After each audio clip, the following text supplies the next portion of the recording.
Hey everyone, welcome back to Top Deals Today. Today we're breaking down a common woodworking confusion using two popular products, Goodfilla Wood Filler and DAP Natural Plastic Wood.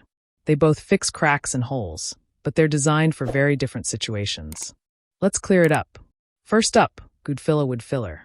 Goodfilla is a true wood filler designed for unfinished or raw wood. That means you use it before staining, sealing, or painting.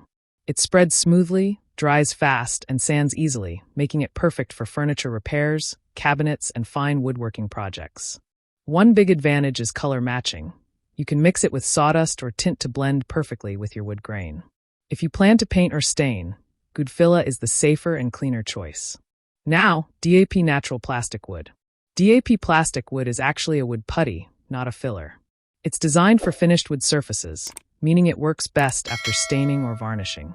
It has a thicker, flexible texture that holds up well over time, especially for small touch-ups on furniture, trim, or even outdoor wood projects.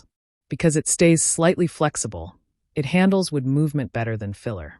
However, it takes longer to dry and doesn't sand as smoothly, so it's not ideal for painting or major surface prep. Key differences at a glance. Before finishing, go with Goodfilla Wood Filler. After finishing touch-ups, choose DAP Plastic Wood. Painting or staining, Goodfilla. Quick furniture repairs, DAP Plastic Wood. Final verdict, Goodfilla Wood Filler is best for prep work, smooth finishes, and color matching.